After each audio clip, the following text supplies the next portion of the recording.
President Shapiro, Mr. and Mrs. Crown, colleagues, member of the faculty. I have in my list, next in line is students, but I think I need a magnifying glass to identify them. But whoever they are, yes, students. Esteemed guests, so welcome, and I appreciate very much the fact that you're here. It is not easy to get people to come to events of this kind at this time of the day, and I am really appreciative of the fact that you made it. Particularly since we made a mistake in the location in some of the invitations, and some of our guests might still be elsewhere on the campus, but there are signs indicating where the real location is. So before I present our featured guest for the afternoon, allow me to say just very short words about Israel studies at Northwestern. This event is part of our program. So Israel Studies was established 3-4 years ago, enabled by a very generous gift by the Crown family, for which we are enormously grateful and thankful. Now, we were trying to develop Israel Studies in recent years since the gift was given in different directions. It is not an easy job, I should tell you. Israel is not the most popular entity in the world entirely, and on campuses in particular, Israel Studies. It is going through difficult stages with the BDS activity, the Student for Justice in Palestine activity, not only here, overall, but we persevered, and Israel Studies is live and kicking in this campus and elsewhere. But we have tried to go in different directions. I will not go into details, but one such new way that we have followed in the last 2 years, and we are looking for different directions, original ones, innovative ones, creative ones, is to bring distinguished Israel Studies professors to the campus for a quarter or a shorter period to come with us to teach. Oh my God! And I'm the one that is supposed to tell you to close the rabbi is supposed to tell the. Okay, so now you've got a living example what you should be doing, dear guest. This should be turned off. Actually, this is all staged. I meant it to be called, to be. I'm sorry, I apologize. Thank you, sir. So one of the things we brought in is a visiting distinguished professor for a quarter or a shorter period. Last year, we had the honor to have here Professor Ruth Gavizon, a leading legal expert who spent a quarter here. And this year, we are lucky to have Professor Manuel Trajtenberg with us. I'm getting to you, Manuel. This is a very short, yes. Now, as some of you might have noticed, Manuel Trajtenberg is not a typical Hebrew name. And you're right. I should say, Manuel, had you been traveling abroad on behalf of the state 70 years ago, when the state of Israel has been born, this wouldn't have worked. You wouldn't be able to travel with such a name. And I'll tell you why. I'll tell the audience why. Because Ben Gurion, the founding father of the state of Israel, had issued an ordinance that anyone who represents the state of Israel should bear a Hebrew name. as a state, as a symbol of the newly born state of Israel. My family is one of the victims of this ordinance, hence the name Reches, which, as you can imagine, is not a very simple name to travel with, let alone the spelling with a double S at the end. I never figured out why my father put double S at the end. But you escaped this ordinance and you remained with Manuel Trajtenberg. So a few biographical notes. Manuel was born in Cordoba, Argentina, to a Jewish family which emigrated from the Ukraine. He made Aliyah to Israel in the mid-60s, and after serving in the army, enrolled at the Hebrew University, where he began his meteoric academic career in economics, which led him to a PhD from Harvard, and to becoming a world-renowned economist. He has become a professor of economics at Tel Aviv University and has been so since 1984, and he still is there to date. But Manuel has not remained in the ivory towers of academia. He established and served as the first head of the National Economic Council at the Prime Minister's office from 2006 to 2009.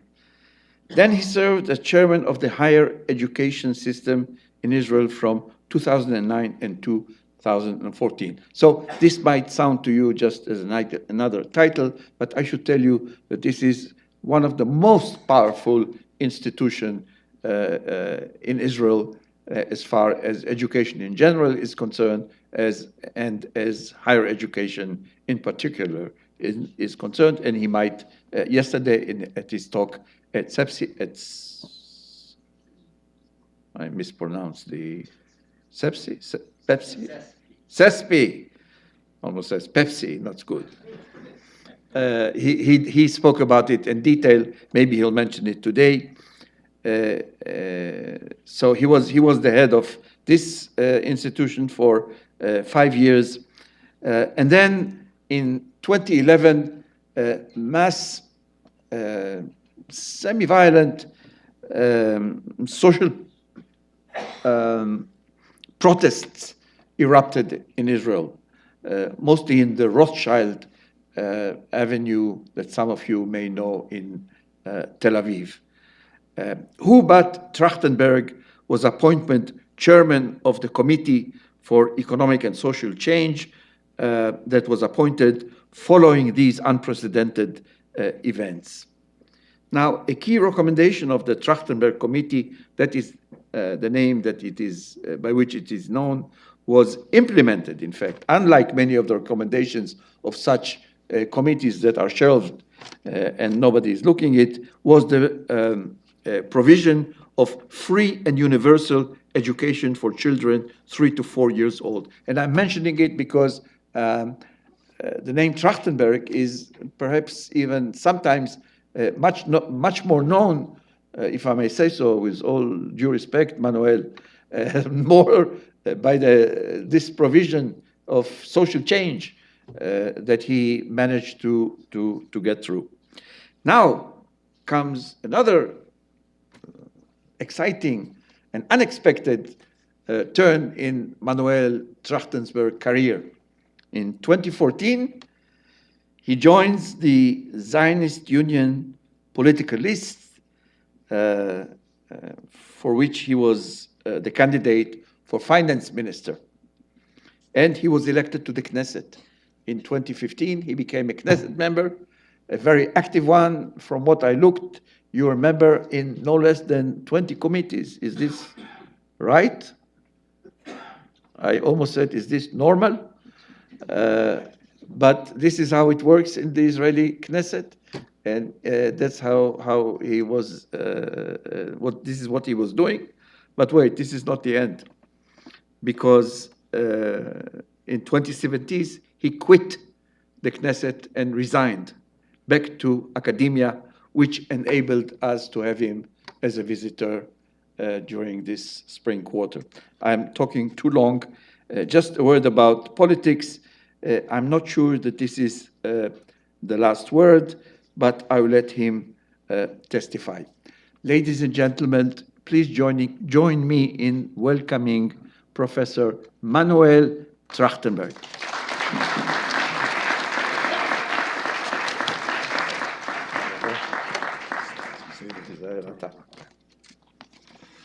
Hello to you all. Eli, just my name, my original name, was Menachem Mendel, you see, back then, but I thought that Manuel is more proper, and Manuel is a Hebrew name, actually, because it's Emmanuel. When it went through Spain, it became Manuel. So there you have it. It's a real pleasure to be here with you, President Shapiro, all of you. I'm really honored to be able to give this talk, in particular as these days we're celebrating 70 years to the State of Israel, or the establishment of the State of Israel. I want to thank Lester Crown for making this possible, and the Center for Jewish and Israeli Studies. And in particular, I want to thank you, Eli, and Martin, and Yoel Mokir. All these people work hard to bring me over and organize this talk and these activities. Let me point out that I'm convinced that Jewish and Israeli studies are becoming increasingly important in these turbulent times, as we witness all around us a disturbing resurgence of populism and nationalism and all sorts of hatred. I'm convinced that there is only one way to fight back effectively, and that is through education, through trying to convey the hard facts and not the fake facts, to try to convey what dispassionate analysis and critical appraisal of the complex realities of this world are all about. And yes, Jewish and Israeli studies can and should become a beacon of this struggle to restore reason and humanism to this troubled age. So I'm very supportive of your endeavor, and I think that it deserves to become really a vibrant part of the university. As Eli said, I was elected to the Knesset 3 years ago, and unfortunately, it didn't work out the way I thought it was going to work out. We naively thought that the Labour Party was going to win, and then I would have become finance minister. It's a completely different ball game than to find yourself in the opposition. So after having had really an overdose of both frustration and excitement, I decided it was time to quit, and I'm happily back in academia at Tel Aviv University. And coming to Northwestern at this point is really very fortunate timing, because it essentially allows me to breathe once again pure academic air and to rejoice in having inconsequential bitter arguments. And now to the topic of the lecture, Israel at 70. 70 is a round number, and we tend to relate to these round anniversaries with a great deal of respect. We tend to assign to them an extra meaning and significance.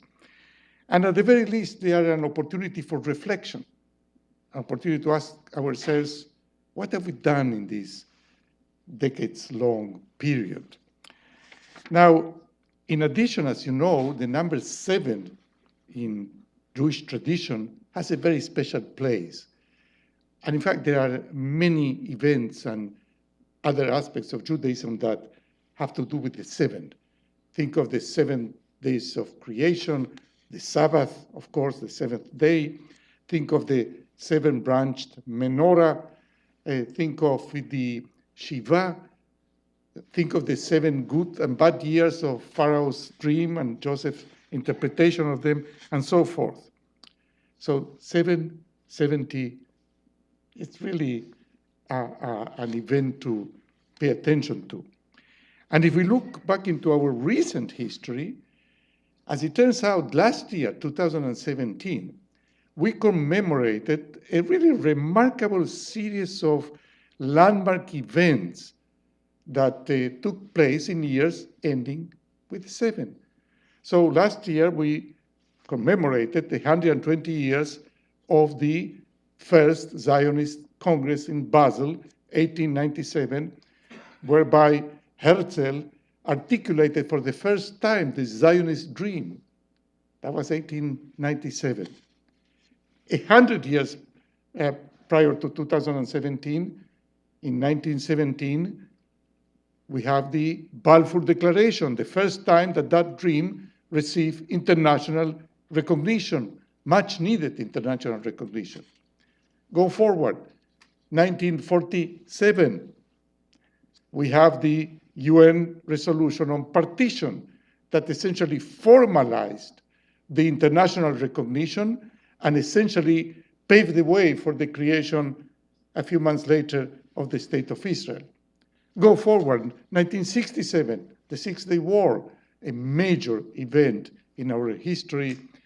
I go a little bit further, 1977, the first time that the government changes hands in Israel.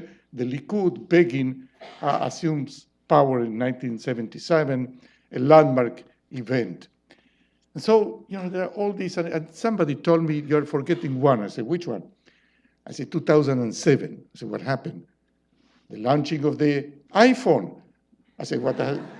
So what does it have to do with it? He said, well, in Israel, really cell phones are incredibly popular, and we are one of the most talkative people on earth. So 2007 belongs to that long series of events.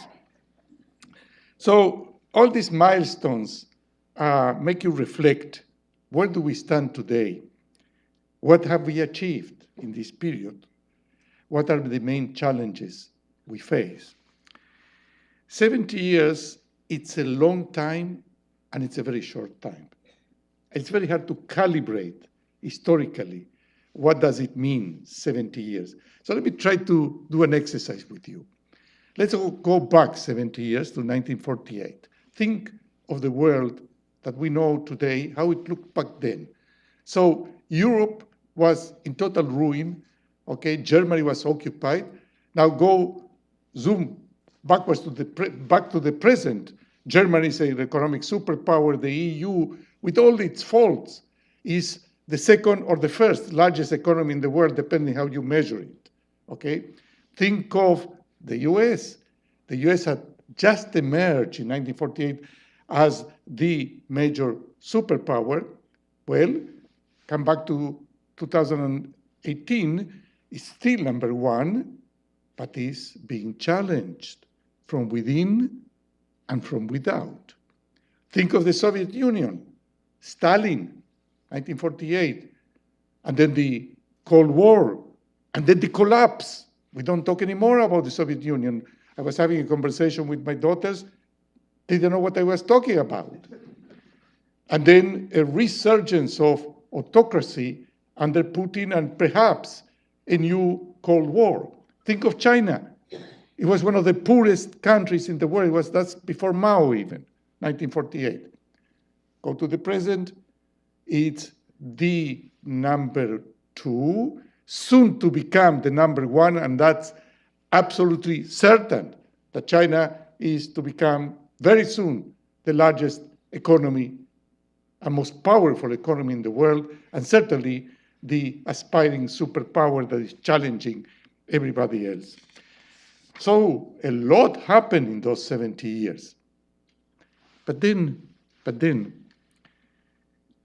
when you look at real, deep social and political changes, they take a long time because of inertia of institutions and so forth. Again, a few examples. It took more than anywhere between 100 and 200 years for universal suffrage to take hold in Western democracies. Democracies were very limited, and they expanded gradually over 2 centuries, a long time. Think of the French Revolution. It took more than 100 years for the republican principles of the French Revolution to essentially take hold in France in a stable political system. Think of decolonization following the Second World War. Many countries in Africa and elsewhere acquire independence. Well, many of them, unfortunately, are still failed states. So real, deep changes, social and political changes, take a long time. By that measure, 70 years is not much. Regarding Israel, when we look at the state of Israel, well, it took a great effort to nurture the state into adulthood, throughout this period. What I intend to do today is to argue that yes, we have successfully established a state in the course of these 70 years, and it is thriving in spite of the constant threats to its very existence. And that's quite an extraordinary achievement. But we have yet to forge a nation. And that's very different from setting up a state. And we face great difficulties and challenges in this respect. Forging a nation is the mission that our generation has to take over from the previous generation that established the state. If you wish, the state is the hardware of the system. The nation is the software, is the content, is what gives it meaning. And it's very hard to do that. But before I get into that, let me review some of the main accomplishments of Israel in these 70 years. But every time I will do it, I will also turn to the dark side of the moon. And there is no accomplishment without another face to it. The first has to do with the economy. How could it be otherwise? I'm an economist. Now, I will give you a set of 3 numbers that it's very helpful to remember them because it gives you something to converse about when you have these cocktail parties that you don't know what to talk about. You need to do some small talk and you are embarrassed. Okay, this will provide you with a good one, okay? So these are 3 data points and are the following. The population of Israel grew by a factor of 10 since the late 1940s, the establishment of the state. The national product, the GDP, the gross domestic product of Israel, grew by a factor of 100. And therefore, the GDP per capita grew by a factor of 10. So it's very easy to remember. 10, 100, 10. Okay? Well, I claim that, and here there are enough economists to prove me wrong, that there is no other country in the world that has that 3 numbers put together. It's really 2. The third is a derived one. There are certainly countries that their population grew more than that. Certainly there are countries, in particular China, that their GDP grew faster. But there is no other country that has experienced both such a dramatic increase in its population and at the same time in its product. That's really a tremendous achievement because the growth in the population is not just natural growth. It was absorbing the waves of immigration from the Arab countries, from the displaced people from the Holocaust. And yes, we have to remember, today, this evening, we are in the eve of Holocaust Day. So That's really an amazing achievement. One of the main ingredients of this achievement is, of course, the success of the so-called startup nation. The fact that we managed to create in the past 3 decades an amazing ecosystem that fosters continuously entrepreneurship and innovation. This system, this ecosystem in Israel, is second only to Silicon Valley and to the Boston area. That's it. And it's not for lack of trying. There are so many countries and regions in the world that invest enormous amounts, and they keep trying to conjure this thing, which is called an innovation ecosystem. It's very hard to do. We have it. So these are the good news. But the other side of the coin, the dark side of the moon of this economic success, is that we have also widespread social discontent. And why is that? Because of the incredibly high cost of living that young families face in Israel, because of the housing crisis that keeps going on and on and on for a decade. Somebody was telling me about prices here in Evanston. You know, what can I say? If only real estate could be exported, I will manage to provide to my daughters really good housing from here. We have high inequality in a country that was one of the most equal in the world 40 years ago. And now we are one of the most unequal within the OECD countries, that exclusive club we belong to. High poverty ratios. It's true, most of the poor families belong to 2 groups of people, the Arab minorities and the ultra-Orthodox, but they are part of Israeli society. So we cannot dismiss it.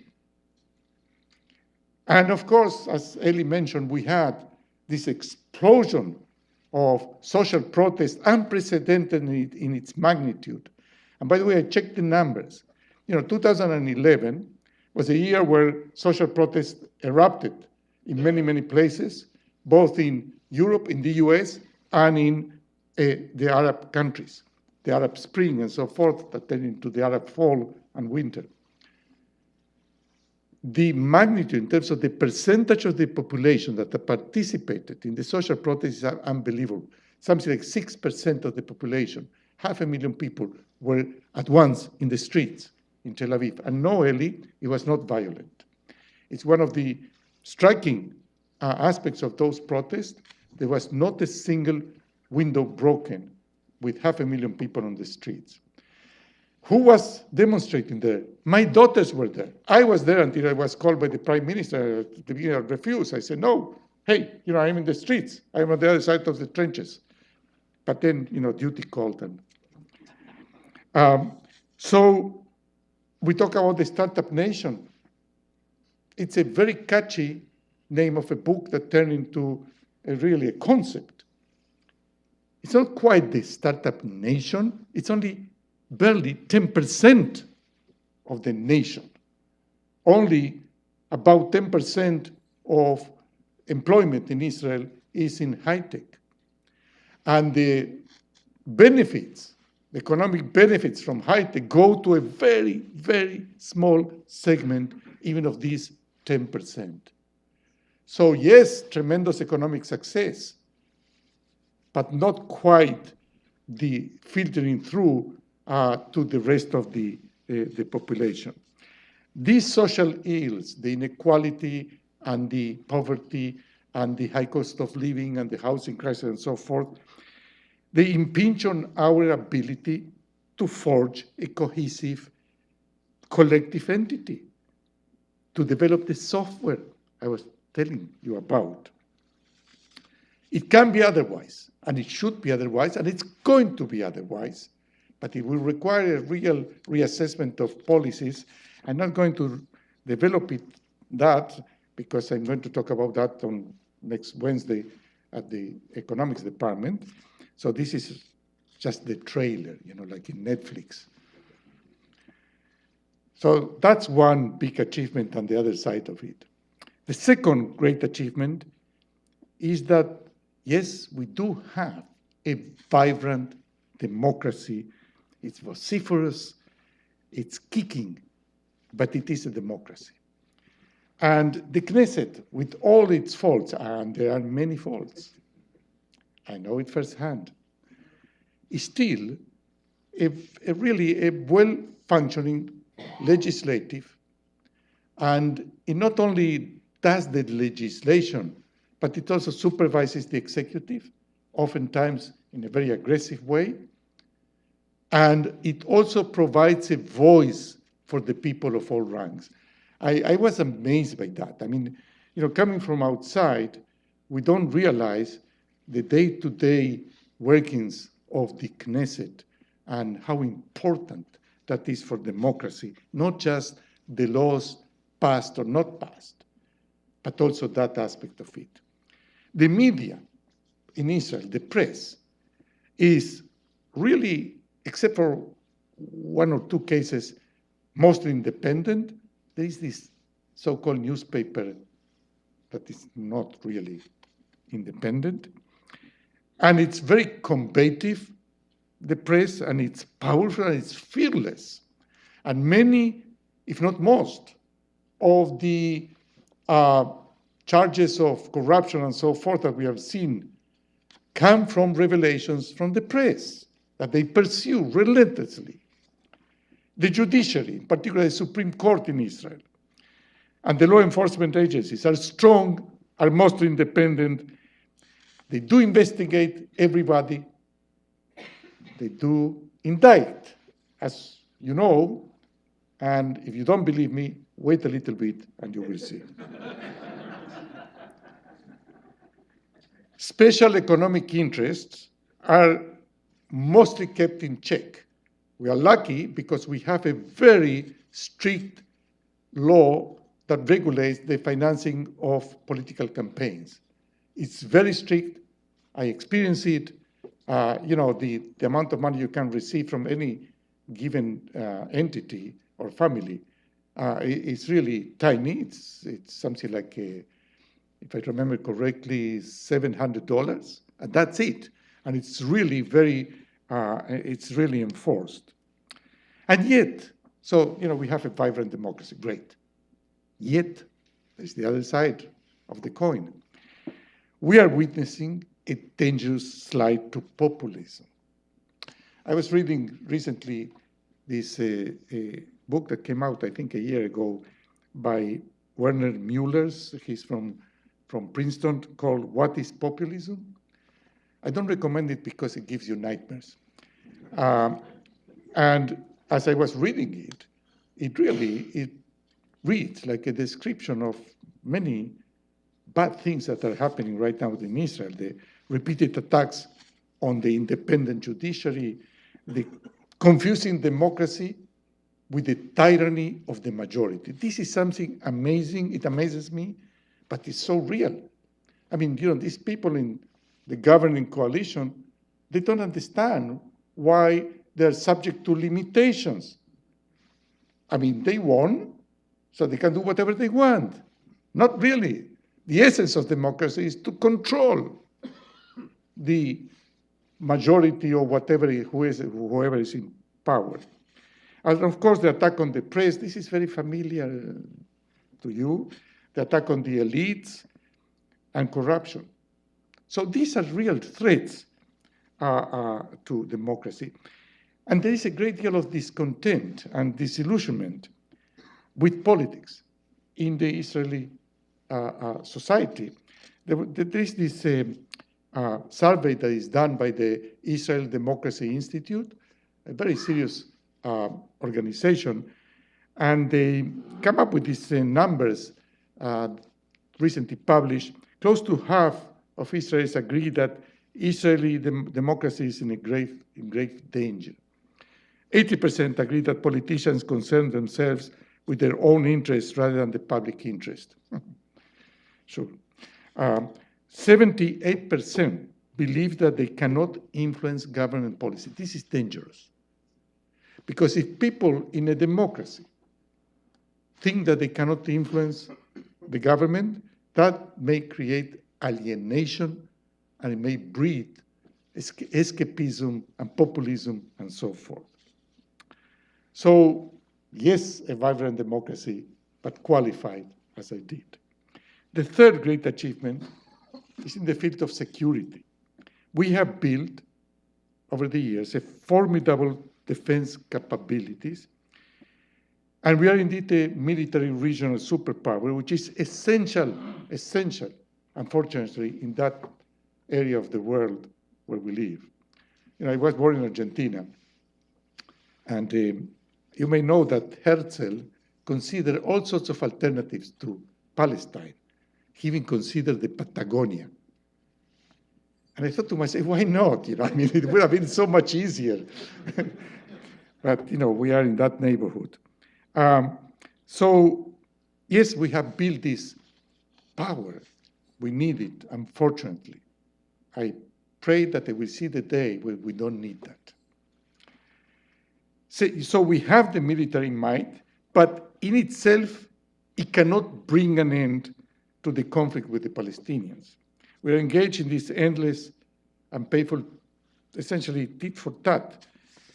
And regardless what your political stand is, and I'm not going to go into politics, but it's clear that we have failed to come up with a long-term and reasonable strategy to deal with it. So what I'm saying is, in the security front, a great achievement. We wouldn't be here otherwise. But we have failed in the complementary side to it, which is a strategy to deal with the conflict. So, but what I said before, I mean, the great challenge ahead in view of these dualities is to forge a nation. And what I mean by that, and now I want to be precise, what I mean by that is a cohesive collective entity that should be held together by three key ingredients. The first is a shared set of beliefs, of values, a moral compass to guide us as a society in terms of what's right and what's wrong. The second ingredient is a shared identity. Who are we as a people, as a society?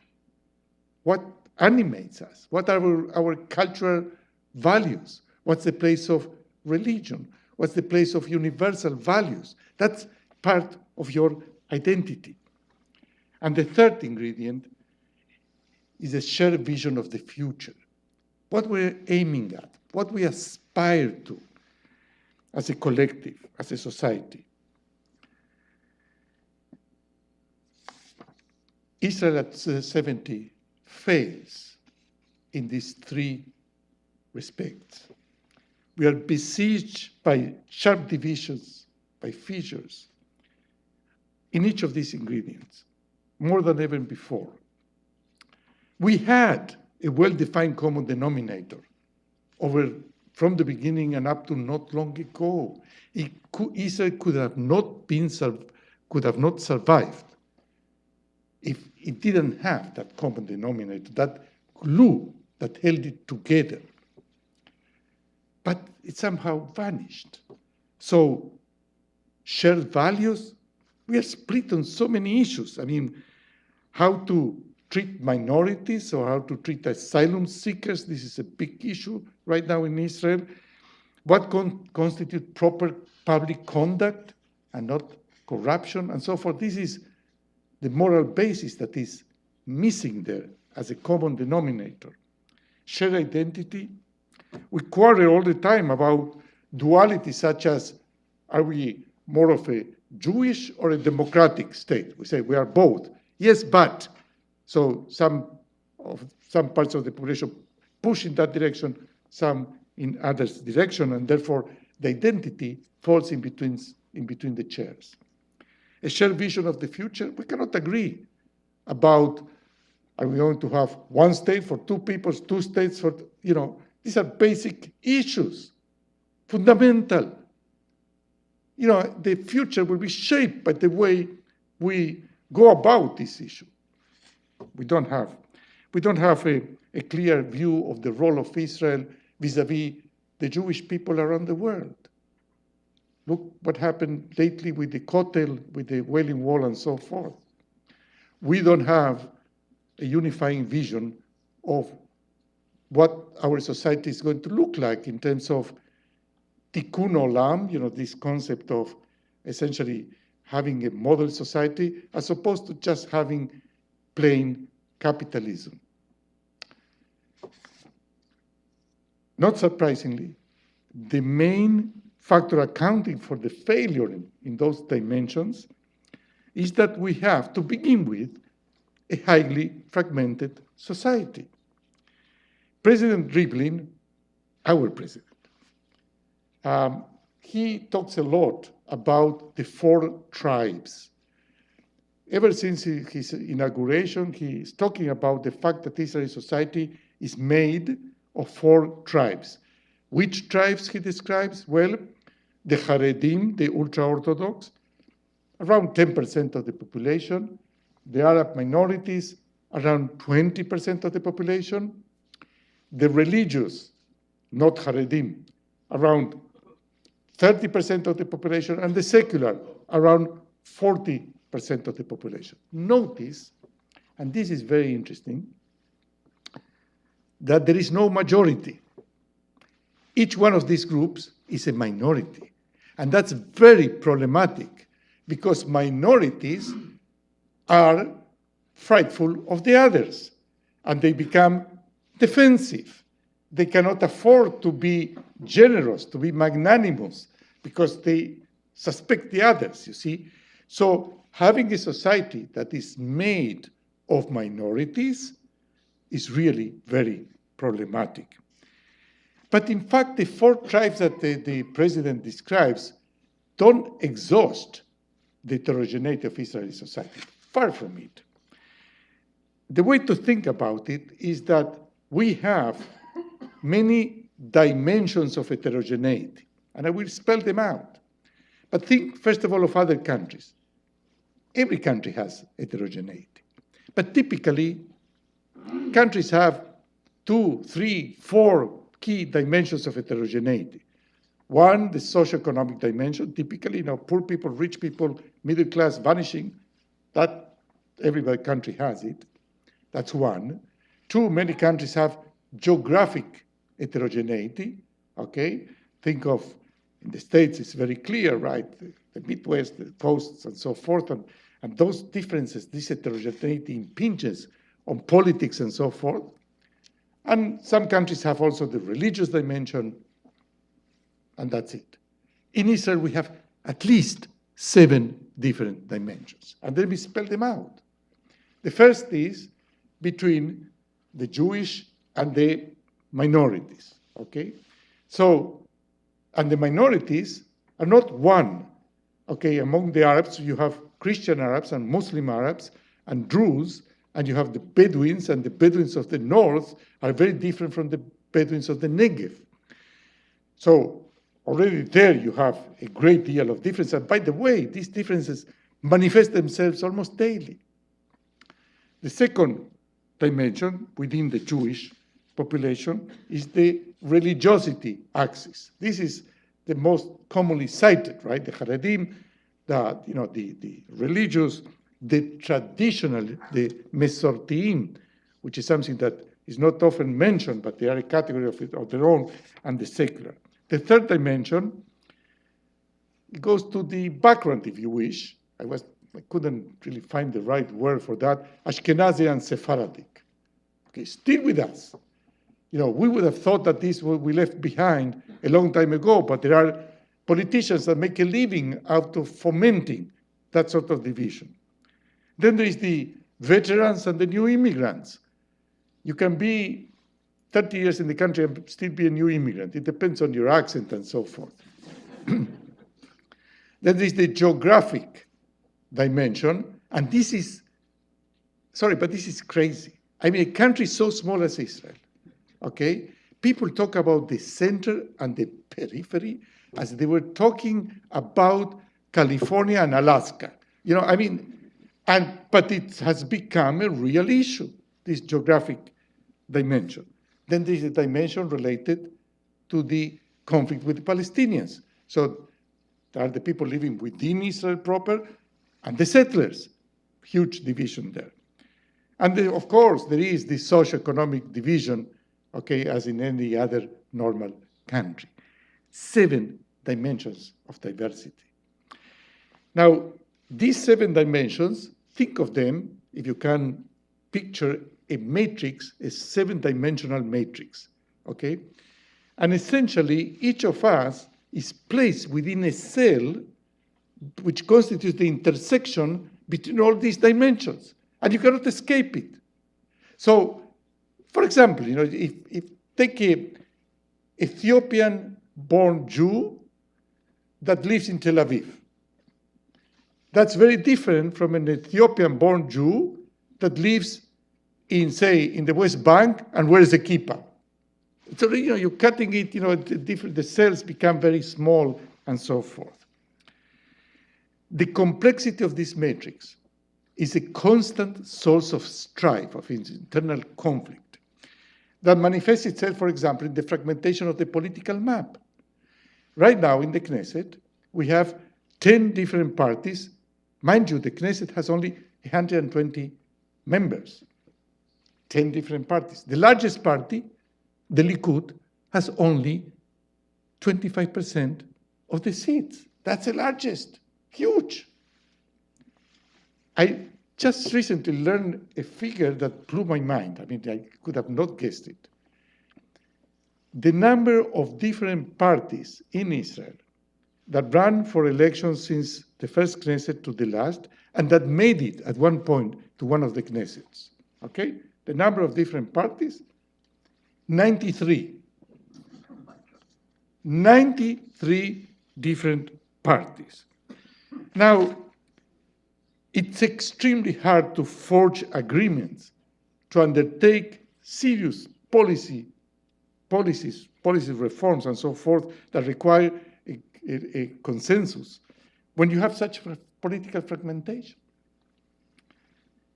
And yet, in spite of that fragmentation, Israel exhibits a surprising degree of personal satisfaction and optimism. It's almost unheard of. There are all these surveys, of happiness and so forth. There is the World Happiness Report. I suggest that you look into it. I don't know whether it makes you happy, but it's interesting. And the last one published recently, it covers over 150 countries and ranks them according to these measures of happiness. Israel is number 11. The US is number 16. So I'm sorry to tell you I'm happier than you are. The same IDI, Israeli Democracy Index, Democracy Institute that I mentioned before, and the same survey, they find that 84% of Israelis believe that Israel is a good place to live, and 68% are optimistic about Israel's future and their own. Now, 68% is extremely high, and I suggest that you look into these international comparisons, and you will be surprised. There are great surprises in terms of optimism, but this is extremely high. There is one further figure that I think is worth noting that reflects optimism, and that is the fertility rate in Israel. The number of children per woman of reproduction age in Israel is 3.1. It's the highest by far in the OECD, and except for many countries in Africa, it's one of the highest in the world. Just to give you a sense, the average for the OECD is 1.7. The rate of population growth in Israel is close to 2% per year. The average in the OECD, barely 0.5%, and it's positive because of immigration and not because of reproduction. The percentage of young population in Israel is, meaning by that age less than 15, is 28%. In the OECD, it's 18%. And again, it's the highest. So how come that we have, this weird, both the fractionalization of society, the fractured society, and this degree of optimism? Well, as it turns out, as with many other aspects of life in society, the same factors that account for one may account for the other. What happens is that people develop a very strong sense of attachment to their cell, to their little cozy place in this multi-dimensional matrix. And they feel very good there. They can trust their fellows. They feel solidarity. They are not alone. They are not isolated. The sheer individualism that, to a large extent, is so prevalent here in the US is really alien to Israelis. Everybody there belongs to what we call in Hebrew hachevre. Hachevre is this interesting concept of sort of a cozy, small social group to which you belong for life. Whether you like it or not, you're part of the chevre, okay? And they keep pestering you with invitations that you don't want to go. But in any case, you feel familiarity and solidarity, and that's a big component of well-being. So sounds fine? No, not quite. Because oftentimes, these strong loyalties for your cell, for your group, for your chevre, okay, conflict with society, with other cells and chevres, and so forth.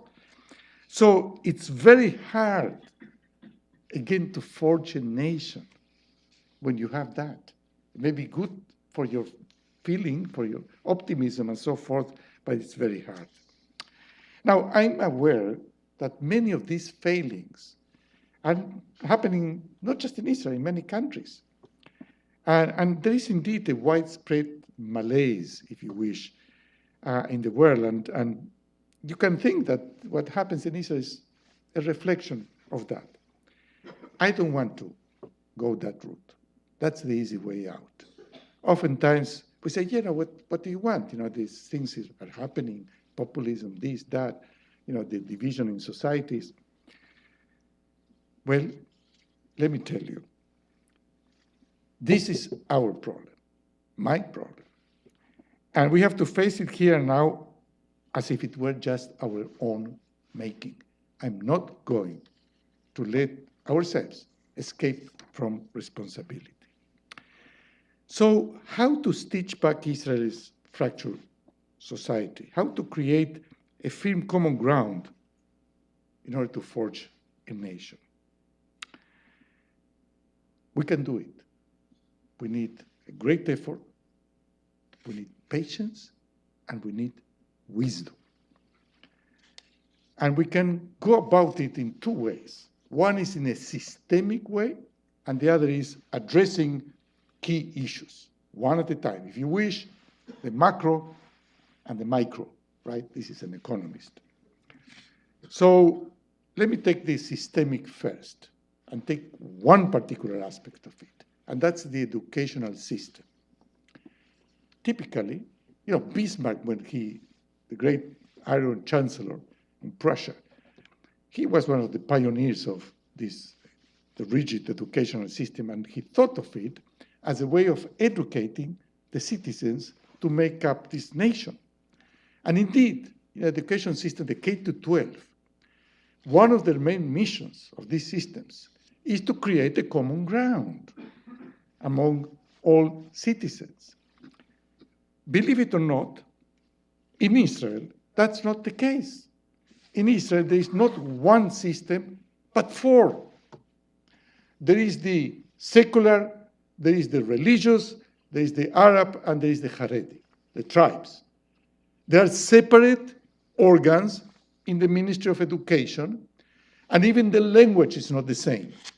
Do you know that Israeli Arabs in Israel study in Arabic, not in Hebrew? Now, you may think this is great because this is accommodating multiculturalism. No, they complain about it because when they have to, later on, to enter the university or the workplace, they are in a position of inferiority. They have a handicap. We have to change that. They are separate seminars or what called colleges for teachers for this and for that. The matriculation exams, yes, are kind of a great equalizer up to a point. I mean, the Haredim, most of them don't take them, but the Haredi women do take them, and they take different exams. And so forth and so on. The curriculum, well, there are parts of it that are common, but there are chunks of it that are not. How can you expect to forge a nation if the educational system from K to 12, from the very beginning, produces these divisions? It's exactly the opposite of what it should be happening. More generally, we need to reinvent the concept of the agora, the Greek concept of the public space where people meet, where people interact, where people of different walks of life can encounter one another. It's difficult in the digital age, but it's not impossible. And let me give you one example that I've been working on. And that's, I've been doing a lot of work on early childhood education. You mentioned the 3 and 4 years old, but going further than that. Well, I'm working hard to create, and it's going to happen, what we call early childhood education centers that will include all ages from birth to age 6 and all aspects of it, meaning education, welfare, health, development, even the training of teachers and staff to deal with that.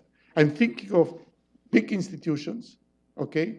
Not the spread out a kindergarten here and a daycare center there and so forth and so on. Big institutions, okay, that will contain all these elements. One of the advantages of doing that is that early childhood is not threatening. So there people are more ready to get together, people from different cells in the matrix. Because, these are little kids, so you cannot really proselytize them or whatever, okay? They're less, the parents are less, worrisome about this. So when we think of doing something, and particularly when we think of changes, any change we do, social change in Israel, we should do it with two views. One is the subject itself. I think what I'm proposing for early childhood is good for its own sake. Okay, I will do it in Denmark, okay, as well as in Israel. Actually, in Australia, they are trying to do that as well. But in Israel, it acquires also an extra meaning, an agora, a common place. So that's kind of important. Now, the education system ought to be changed in Israel and ought to be changed now. And it can be done. It's very hard, but it can be done. We don't have currently this conversation. We take it for granted. That's the way it is. No, that's not the way it should be. And it can be changed. The second, I'm running out of time, so I was going to talk about universities, but I did talk about that 2 days ago. What's a university now? Here I don't have to talk about universities. Let me go now to two issues. I said there are two ways to go about it. One is systemic, take the education system. The other is to tackle particular but important issues. I want to tackle two. One is gender, and the second is the Shabbat, the Sabbath. Let me talk about gender. In the 100 years ago or so, in the initial stages of what became the State of Israel, women were liberated in a way, in the pioneer culture of the time, the kibbutzim, in the army, in agriculture, in everything. The idea in the kibbutzim of having these separate units for the children from birth, okay, so that women will be free to be exactly like men in every respect. My older sister was a member of a kibbutz. Her first daughter was raised in a place like that. I remember to this very day. Okay, nowadays it looks like. So we started that way. But over time, and particularly because of the influence of Jewish orthodoxy, this is being questioned. And I want to make a very clear statement here. This has become a big issue in the army, in the Wailing Wall, the separation between men and women there. I mean, this is something that we cannot tolerate. And I want to say something that I may regret, but nevertheless, in my view, the fact that Orthodox Judaism relegates women to a secondary place in many subtle ways and less subtle is the single most anachronistic aspect of Judaism in the 21st century. And it has to change. And it has to change. And I'm not challenging, I consider myself a traditionalist. I have a great respect for Jewish tradition, and I have transmitted that to my daughters and so forth. But this has to change, because it's clear that it has nothing to do with Judaism per se, but it's historically contingent. 2,000 years ago, hundreds of years ago, that was the rule. You couldn't conceive of something else, and that's when these norms were established. Now, in this instance, when we think about democratic or Jewish, okay, that dichotomy, I told you that affects our identity, it's very clear. Here, the universalist rule should prevail absolutely, not to compromise, should prevail. And in doing so, and this is the point I want to make, is that we are not doing just what's right, but also we'll end up having a better Jewish identity. It cannot be otherwise. It cannot be otherwise. Now let me talk about the Shabbat, the Sabbath. In my view, the invention of the Sabbath is one of the greatest contributions of Judaism to humanity. The idea that in order to preserve our human condition, we need to break the weekly routine to make room for the soul, for the family, for contemplation, for leisure, for culture, for the community. It's an extraordinary idea that we take it for granted. But it was an innovation, a great innovation back then. But then in Israel, in the cradle of the Sabbath has turned into a bone of contention. I mean, it creates political instability, it brings down governments, it fosters suspicion and hatred. How can it be that this greatest contribution in Israel has turned into such a contentious issue? Well, during my 2.5 years in the Knesset, I spent an enormous amount of effort drafting a bill that tried to settle the issue, the basic parameters of the Sabbath, in a consensual manner. And you mentioned Ruth Gavison. Ruth Gavison is, among other things, the author, together with Rebbe Maidan, of a covenant, so-called covenant of Gavison-Maidan, that includes a chapter on the Sabbath. I was inspired by that chapter, and the bill that we put forward includes elements of that covenant. So no, I don't claim credit on that. Now, I will describe in a moment what that includes, that bill. But let me tell you what happened. That bill, when I say we, it was 3 other members of the Knesset of different parties, right, left, etc., and myself, we presented it to any number of forums. I personally presented it and discussed it with every single party in the Knesset, including, of course, the Haredim, the ultra-Orthodox. The reaction was completely sympathetic, and the reaction was, yes, if there is hope of solving this issue, this is a very reasonable, if not the most reasonable way to do it. And yet it didn't happen. And it didn't happen because of lack of leadership, period. Why I say that? Because all that was required was that the ultra-Orthodox will get up to the Knesset, speak against it, scream against it, vote against it, but don't bring the government down because of it. That's it.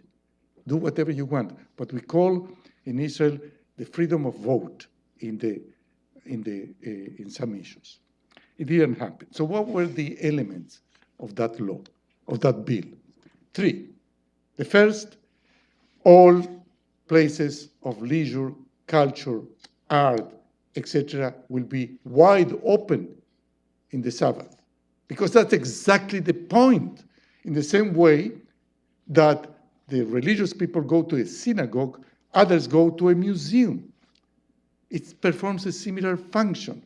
Or you go to have dinner with the family, with the community. It's the same function. So that was clear. The second aspect was that shopping malls will be closed. Commerce will not be allowed except for what's called convenience stores. It's not that, you forgot to buy milk, go buy the milk.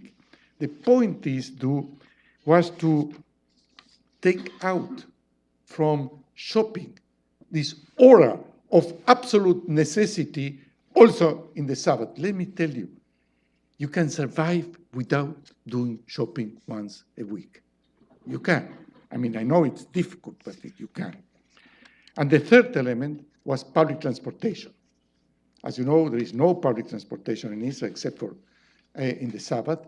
And that's really, it's so unfair to 1/3 of the population that don't have a car, okay? So there was going to be public transportation, but what we call smart transportation, non-polluting, no quiet transportation, okay?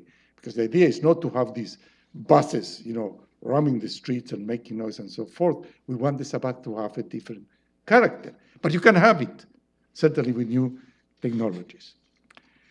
Now, this bill, one way or the other, eventually will be passed.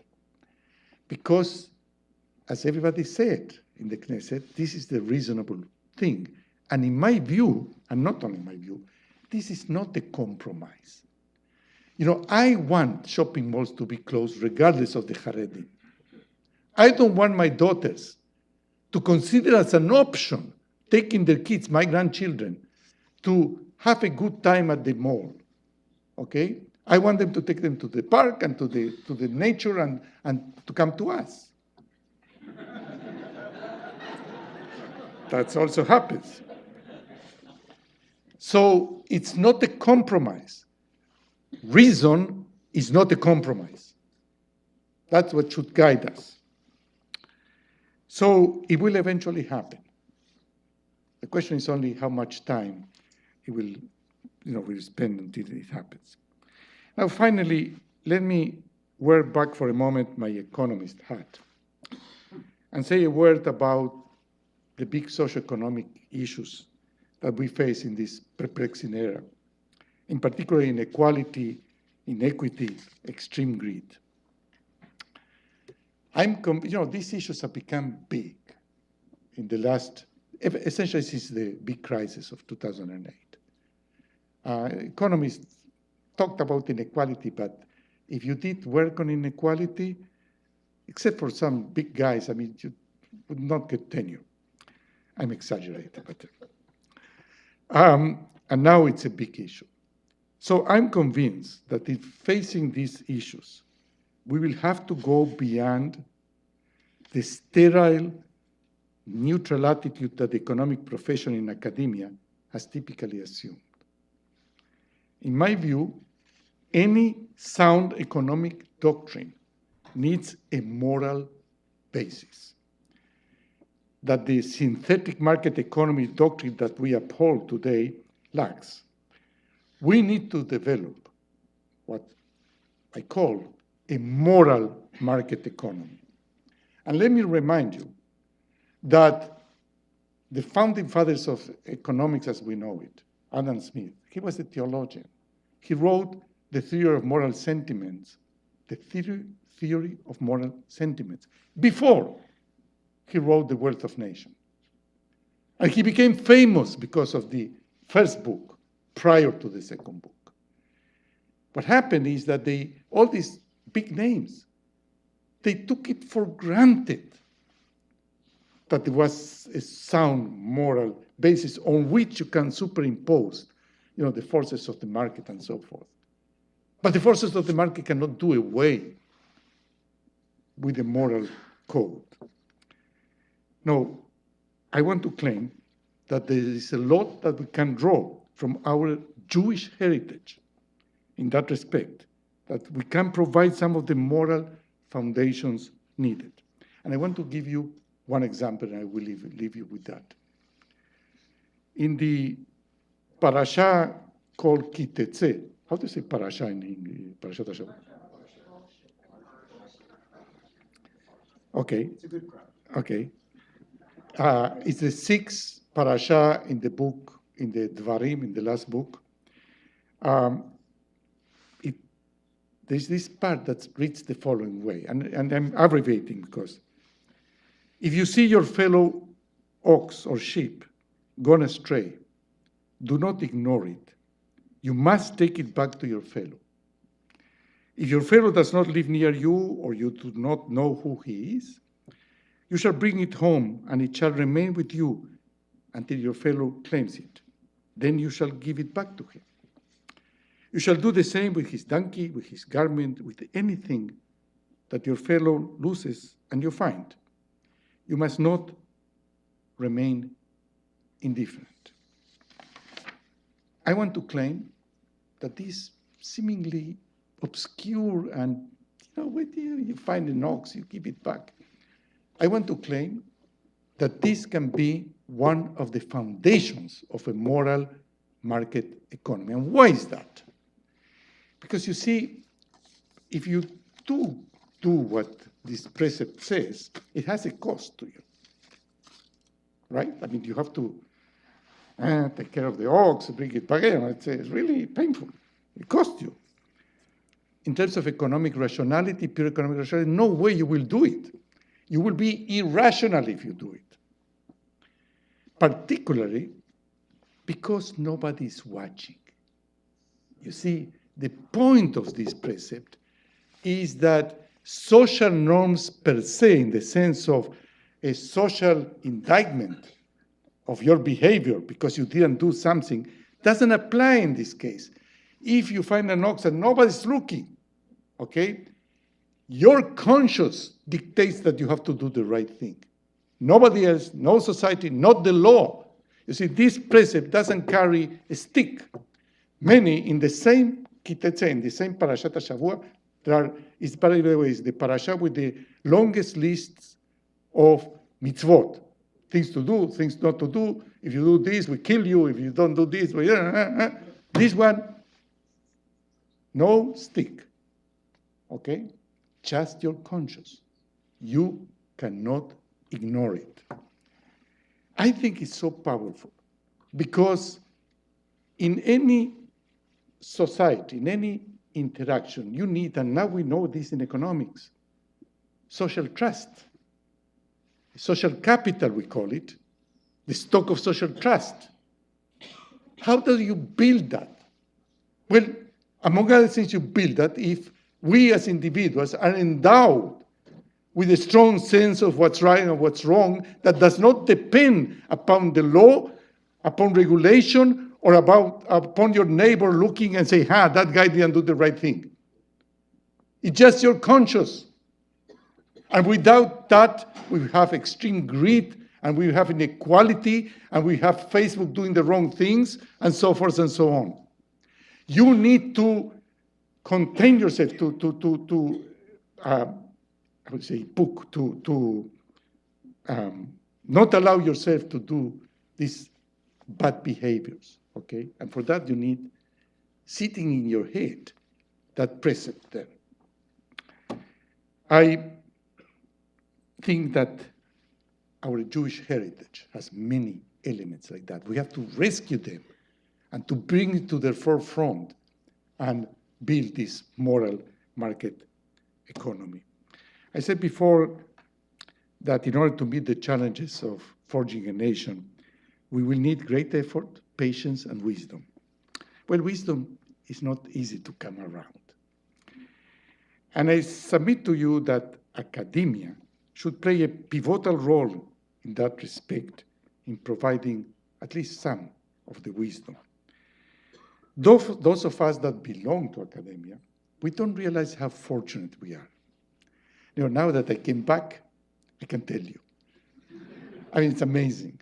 It's unreal, you know, the world of academia. But in my view, being so fortunate carries a responsibility to our societies and to our heritage. I call upon you to join this effort of forging a nation, not necessarily the nation in Israel that I'm committed to, but I'm sure that each of you belong to some collective that needs some stitching back, that mending, that providing the common ground. You know, in the end, we'll be judged not only and not mainly by the papers we published, but by what sort of world we are leaving to our children and grandchildren. Thank you very much.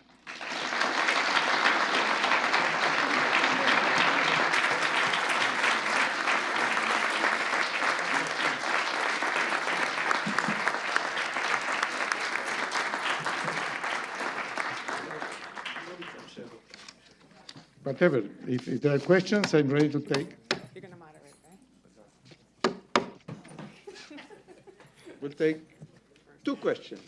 We can argue about that. First of all, when you consider Heckman's work on the return on investment of early childhood intervention, and you consider the psychological research on the role of early childhood intervention in the development of identity, Right.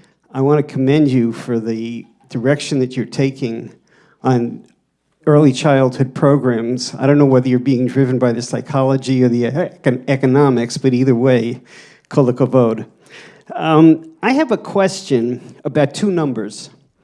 You talked about 78% believe they cannot influence government, and 68% are optimistic, which says to me that there's not a real link between people's worldview and their optimistic view and their feeling that government needs to be intervened in because it's just not part of their values. Now,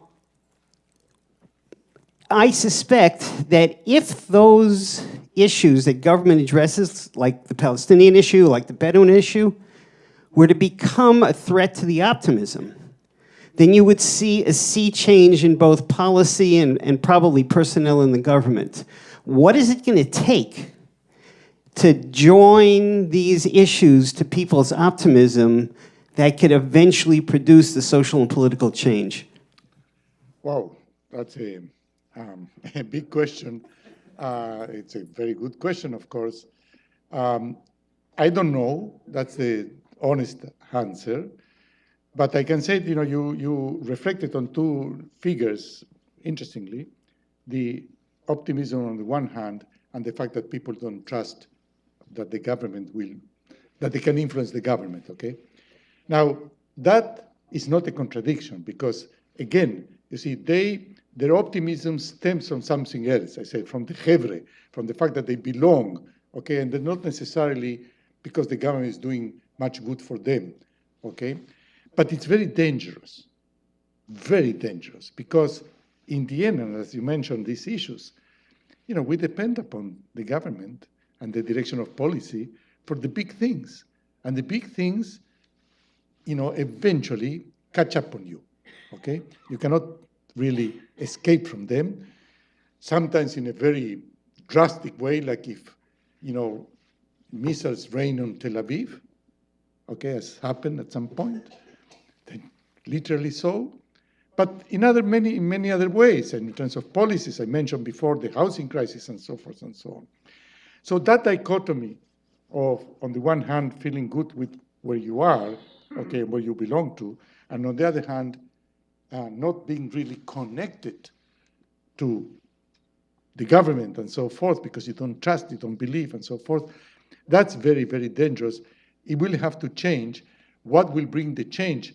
I really don't know. I know one thing, though, and this is where I am right now.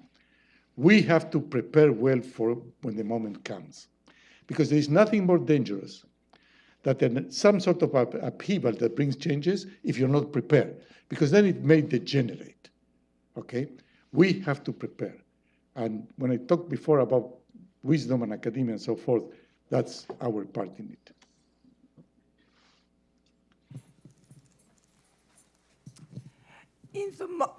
In the model that you talked about for early childhood. Oh, wait. Oh. Okay. Now, okay. Yeah. In the model that you talk about early childhood education, are you putting the four groups together?